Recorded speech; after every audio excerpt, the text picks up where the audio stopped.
The morning sun shone bright over Vatican City as Cardinal Martinez walked quickly through the ancient halls. His black shoes clicked on the marble floor with each step. He carried a thick folder in his hands and worry showed on his face. Today would be different from any other day in his 20 years of service to the Church. Pope Leo XIV sat in his private study, reading morning prayers when the cardinal knocked on the heavy wooden door. The Pope was a man in his early 60s with kind eyes and gray hair. He was known around the world for two things that made him special among all the popes before him. First, he could play piano like a master musician. Second, he always did things his own way, even when other people told him not to. "Come in, my friend," the Pope said in his gentle voice. Cardinal Martinez entered the room and bowed his head. "Your Holiness, we have a problem. The American politicians are calling again. They want to know your answer about the meeting." The Pope closed his prayer book and looked up. 3 weeks ago, he had received a letter that surprised everyone in the Vatican. Donald Trump, the former President of the United States, had asked for a private meeting. But this was not like other political meetings that happened all the time. Trump had written about something very different. In his letter, Trump said he was traveling through Europe and had heard about the Vatican's amazing collection of old pianos. He wrote that he was interested in music and wanted to see these special instruments. Many people thought this was strange. Trump was not known for loving music or art. He was known for business, politics, and making deals. "What do our advisors say?" the Pope asked. Cardinal Martinez opened his folder and pulled out several papers. "They are divided, Your Holiness. Some think it is a good idea. They say the Church should welcome all people, even those who create controversy. Others think it is dangerous. They worry about what might happen." The Pope stood up and walked to his window. He could see the beautiful gardens of Vatican City below. Tourists were taking pictures and children were laughing. The world outside seemed peaceful, but he knew that was not always true. "Tell me what the worried ones are saying," the Pope said. "They remember all the things Trump has said and done. They think he might use this meeting for his own purposes. Maybe he will say the Pope supports him. Maybe he will cause problems for the Church. Some cardinals think Trump only wants to meet you to make himself look good." The Pope nodded slowly. He had thought about all of these things too. Trump was not like other world leaders who came to visit. Those leaders usually talked about serious things like peace, poverty, or helping poor countries. Trump's letter was different. It talked about pianos and music. "And what do the supporters say?" the Pope asked. "They believe Jesus taught us to welcome everyone. They say the Church should not choose who can visit and who cannot visit based on politics." Cardinal Romano said something interesting yesterday. "What did he say?" "He said that sometimes God works in mysterious ways. Maybe this meeting will help both men learn something important." The Pope smiled a little. Cardinal Romano was very wise and always saw the good in difficult situations. The Pope had been thinking the same thing. 3 days later, the Vatican made an announcement that shocked the world. Pope Leo XIV would meet with Donald Trump in a private audience. The meeting would happen in 2 weeks. The announcement was short and simple, but it created a storm of reactions everywhere. News reporters from around the world called the Vatican. Some were excited, some were angry. Some were just confused. Why would the Pope meet with Trump? What would they talk about? Would other politicians get upset? In America, people had strong feelings about the news. Trump supporters were very happy. They said it showed that even the Pope respected their leader. Trump's opponents were worried. They thought the Pope was making a mistake. "This is unbelievable," said Maria Santos, a woman from New York who watched the news with her family. "Why would the Pope want to meet with him?" her husband disagreed. "The Pope meets with all kinds of people. Maybe he wants to talk to Trump about something important?" Their teenage daughter looked up from her phone. "My friends are all talking about this at school. Everyone has different opinions." The same conversations were happening in houses, offices, and schools all around the world. The Pope's decision had created something that rarely happened in modern times. Everyone was talking about the same thing. But nobody could agree on whether it was good or bad. In Trump's home in Florida, the former president was very pleased with the news. He called his advisors right away.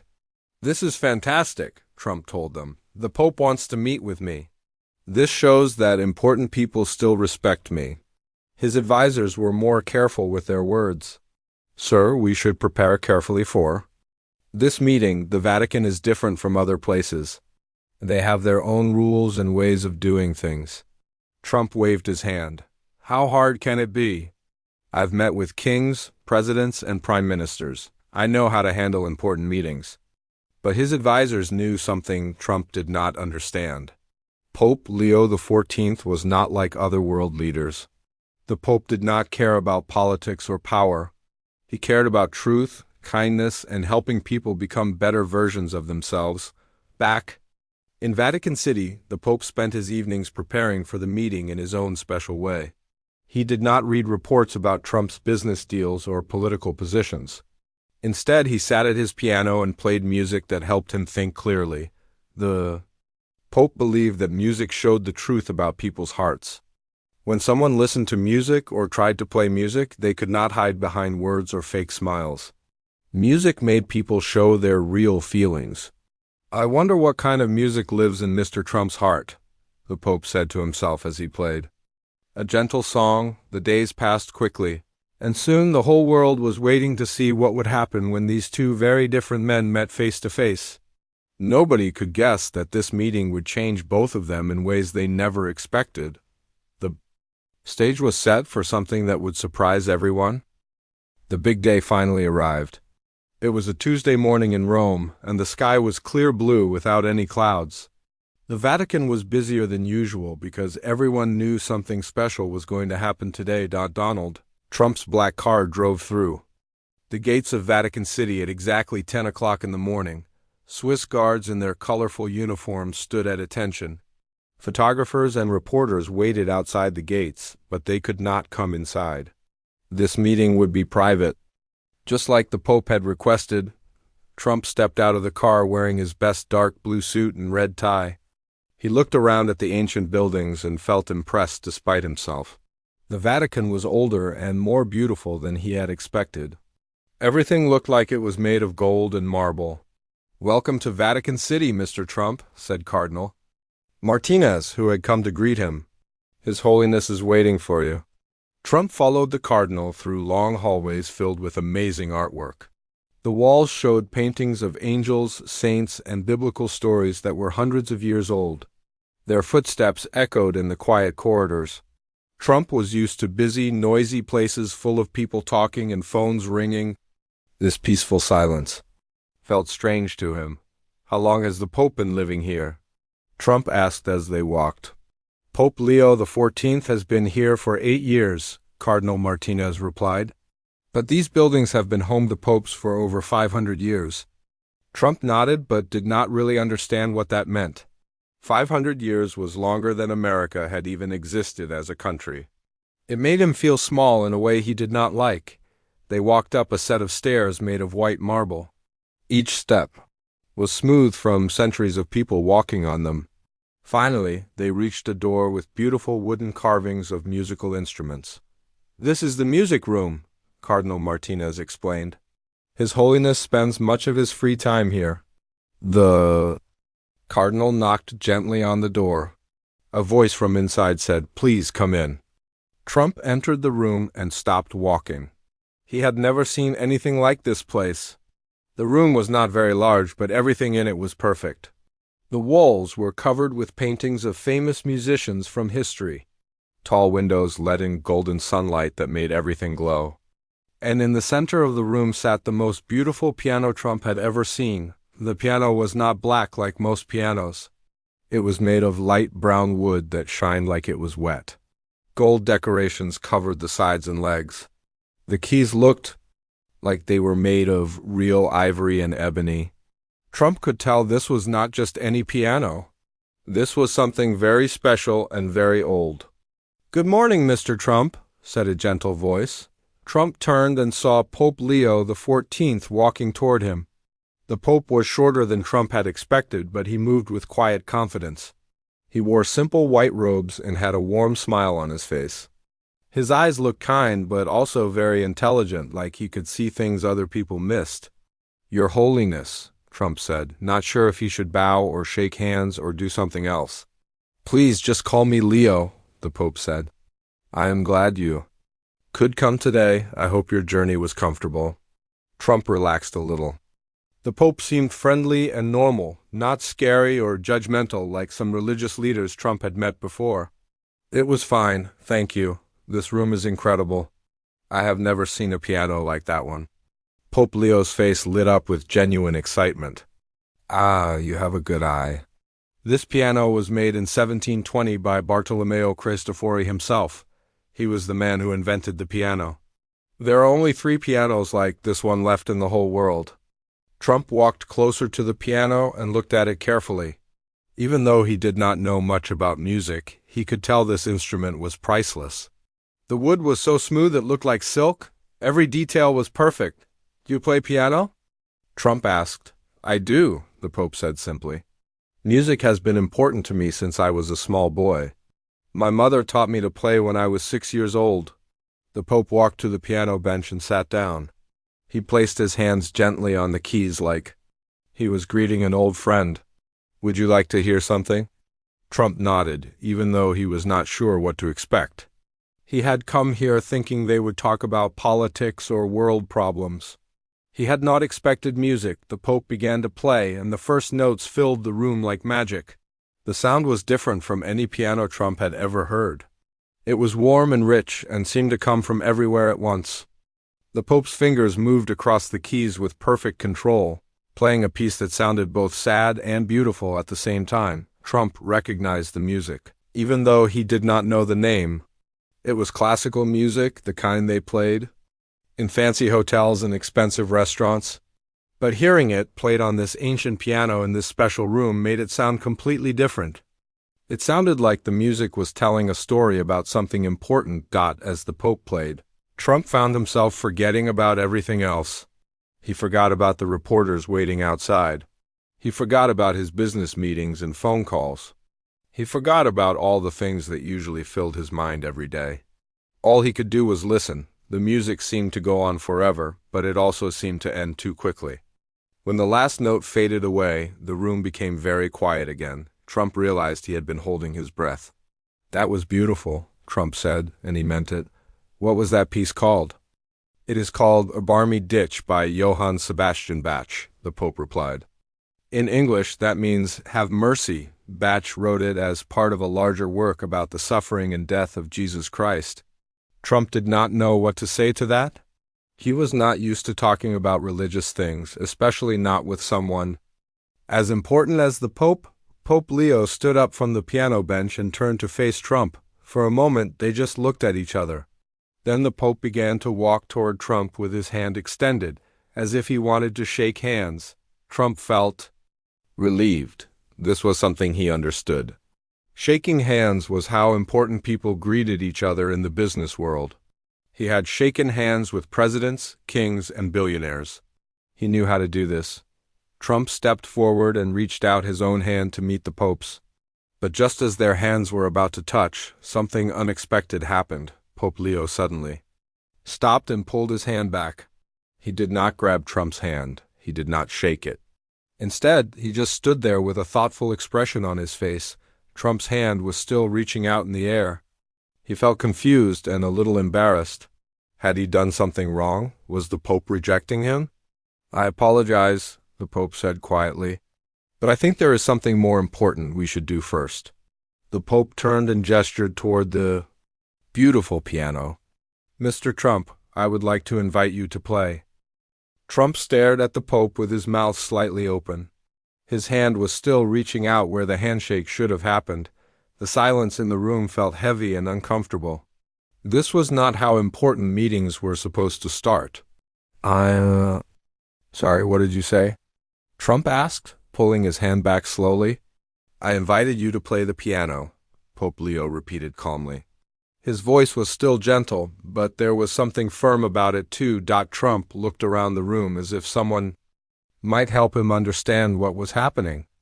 Cardinal Martinez stood near the door with a worried expression on his face. Two Swiss guards were stationed outside, but they kept their eyes straight ahead like statues. Nobody seemed to know what to do. I think there might be some confusion. Here, Trump said, forcing a smile.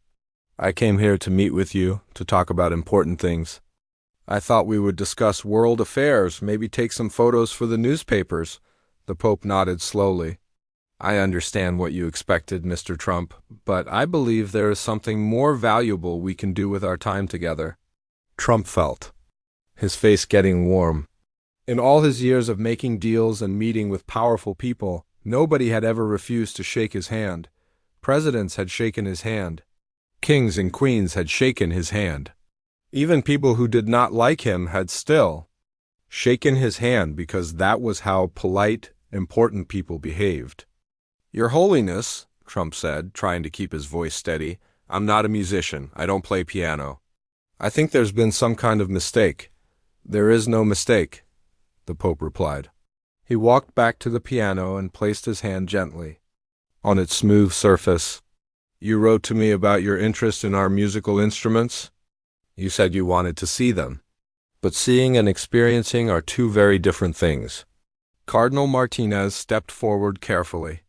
Your Holiness, perhaps we should proceed with the traditional greeting protocol.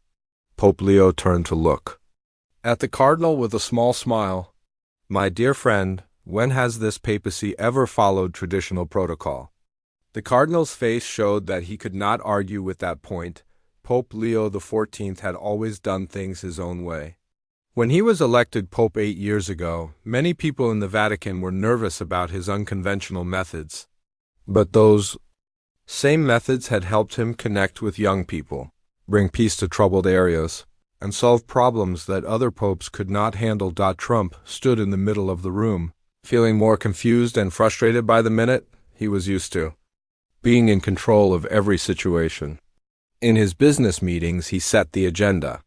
In his political meetings, he decided what topics to discuss. But here, in this ancient room with this quiet man in white robes, he had no power at all. I need to be honest with you, Trump said, his voice getting a little louder. I don't understand what's happening here. In my world, when two important people meet, they shake hands, they sit down, they talk business. They don't play piano. And what has your world taught you? The Pope asked gently. The question caught Trump off guard. What do you mean? Your world of handshakes and business talks and photo opportunities, the Pope explained. What has it taught you about people? What has it taught you about yourself? Trump opened his mouth to answer, then closed it again. He was not used to people asking him deep questions like this. Most people who met with him wanted something from him. They wanted his money, his support, his endorsement, or his business. They did not ask him to think about the meaning of his life. Look, Trump said, I'm a successful man. I've built a business empire. I was president of the United States. I know how to read people and how to make deals. I know what works. Pope Leo walked closer to Trump, but he still did not offer his hand. And yet you are here in Vatican City asking to see old pianos. Why do you think that is? Trump felt like the room was getting smaller. The Pope's question was simple, but it made him uncomfortable in a way he could not explain. I was curious, Trump said. I heard you had some valuable instruments.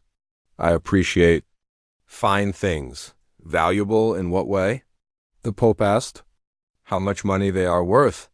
How much someone would pay to own them? Well, yes. These things are worth millions of dollars, aren't they? The Pope shook his head slowly. Mr. Trump, that piano behind me is indeed very old and very rare. Museum would pay many millions of dollars to own it. But its true value has nothing to do with money. Trump looked at the piano again. It was beautiful, and he could tell it was expensive. But he did not understand what other kind of value it could have. Then what makes it valuable? Trump asked. The music, the Pope said simply.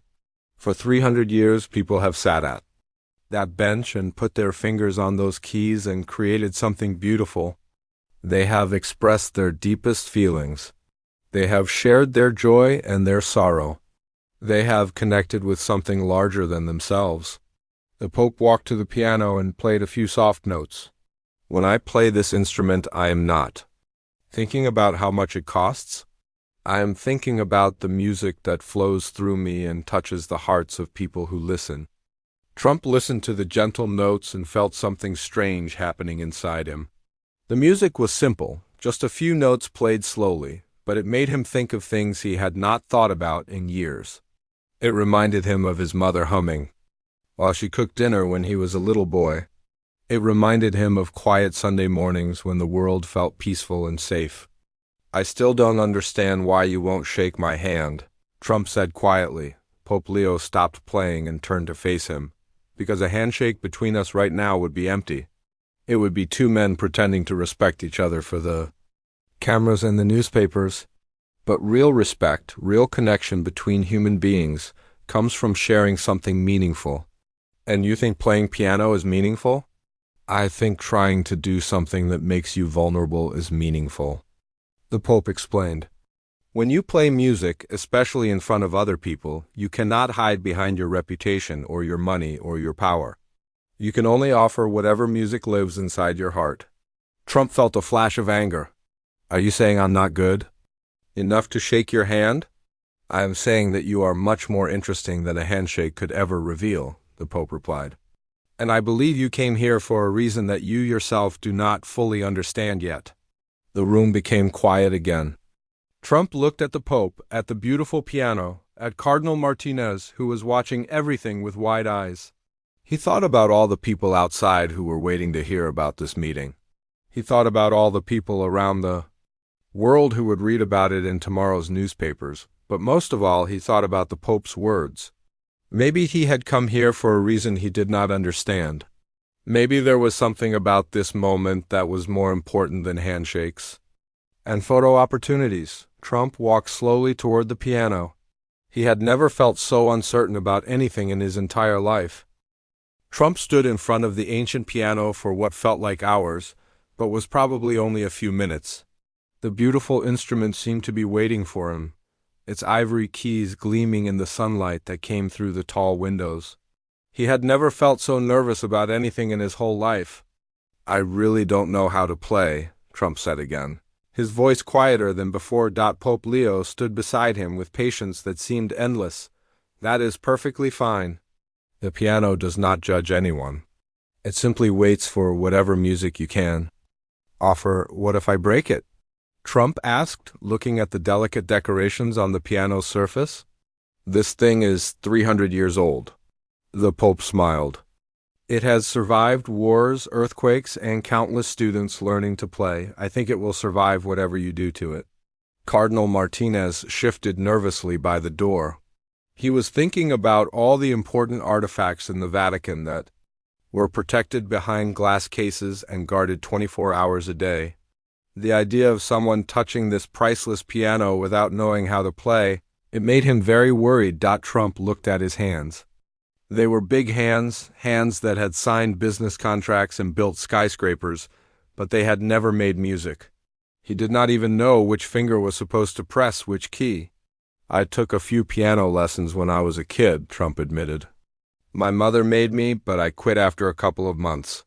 I thought it was boring." "What do you remember from those lessons?" the Pope asked. Trump thought back to when he was 8 years old, sitting at an old upright piano in his family's house. His mother would sit beside him and guide his small fingers to the right keys. She would sing along softly when he played simple songs. "I remember one song," Trump said slowly. "Beethoven's Für Elise, but I only learned the beginning part, the easy part." "That is a beautiful piece," Pope Leo said. "Would you like to try it?" Trump's heart started beating faster. He looked around the room one more time, as if hoping someone would tell him this was all a joke and he could leave. But everyone was watching him with serious faces, waiting to see what he would do. "If I do this," Trump said, "if I try to play your piano, will you shake my hand afterward?" The Pope considered the question carefully. "If you play with honesty, if you try your best without worrying about how it sounds, then yes, I will shake your hand." Trump took a deep breath and sat down on the piano bench. The bench was the perfect height, and the keys were exactly the right distance from where his hands naturally fell. For just a moment, he understood why people loved playing piano. Everything about it felt comfortable and right. He placed his right hand on the keys and tried to remember where the song started.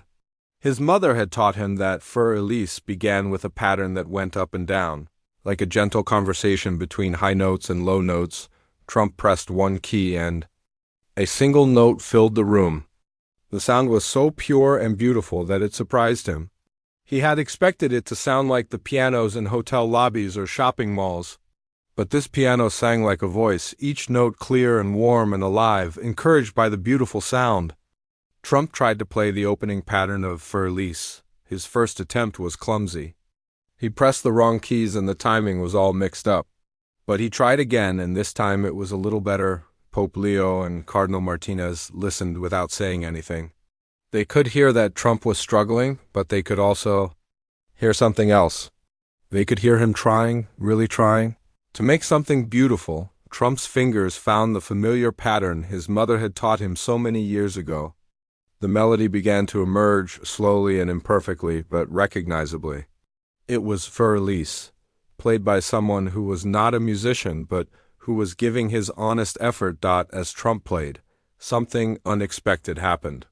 The frustration and embarrassment he had been feeling started to fade away. He stopped thinking about the Pope watching him. He stopped thinking about the expensive piano he might damage. He stopped thinking about how this would look in tomorrow's newspapers. Instead, he began to remember why his mother had wanted him to learn piano in the first place. She used to say that music was good for the soul, that it taught people to listen carefully and to express their feelings in a gentle way. At the time, Trump had thought this was silly. But now, sitting at this beautiful instrument, he began to understand what she meant. The simple melody continued, and Trump found himself getting lost in it.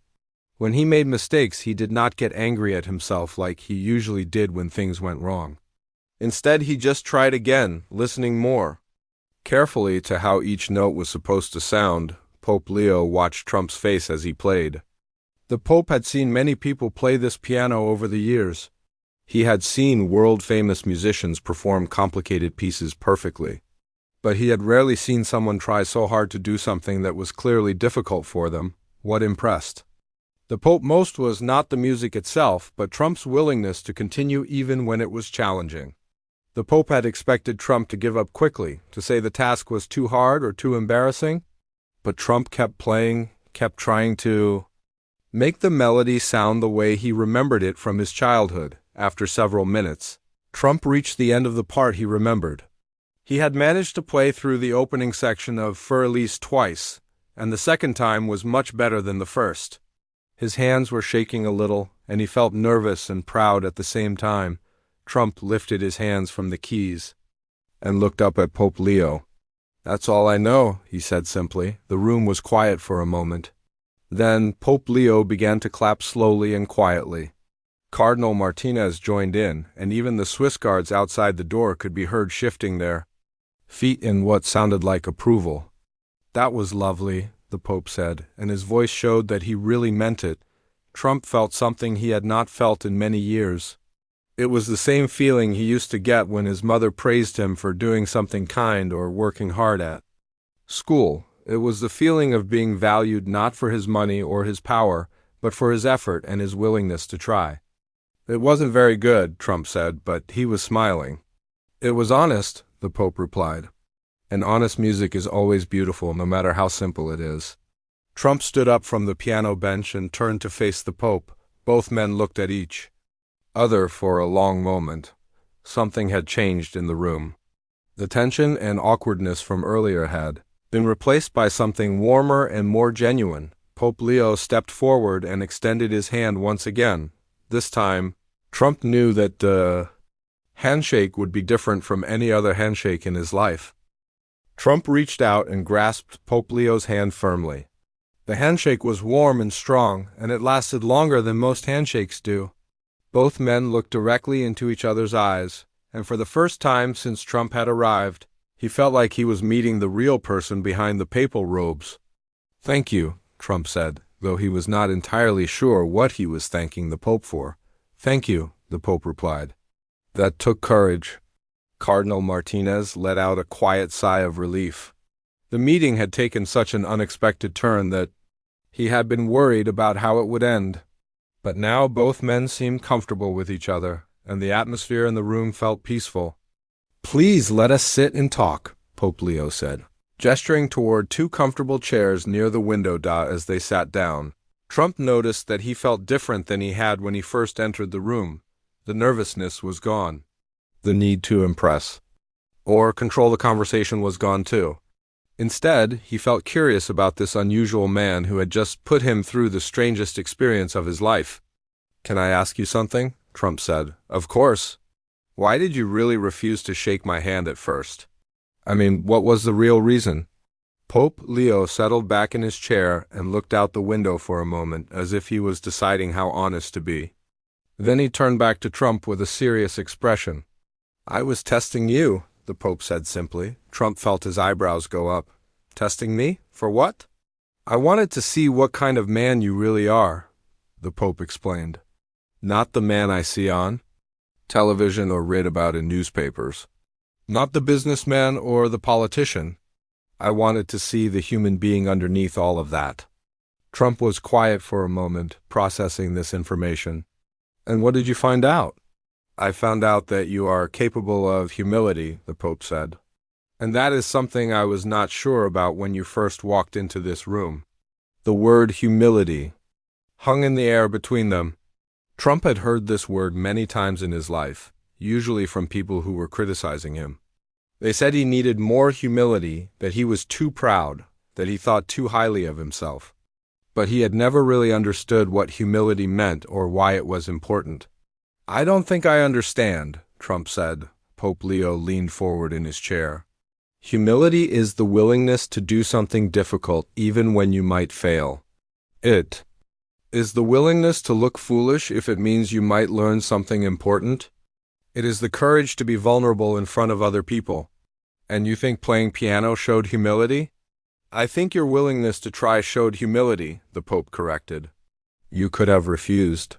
You could have insisted that we follow normal protocol. You could have walked out of this room. But instead, you sat down at an instrument you barely knew how to play, in front of people you barely knew, and you tried your best to make something beautiful." Trump thought about this. He had always believed that showing weakness was dangerous. In business, if your competitors saw weakness, they would attack. In politics, if your opponents saw weakness, they would use it against you. But sitting at the piano, struggling with the simple melody, had not felt like weakness. It had felt like something else entirely. "Why was this so important to you?" Trump asked. Pope Leo was quiet for a long moment. When he spoke again, his voice was softer, more personal. "Because I believe the world needs leaders who are willing to be vulnerable," he said. "We have too many leaders who think they must always appear strong and perfect and in control. But real strength comes from admitting when you do not know something.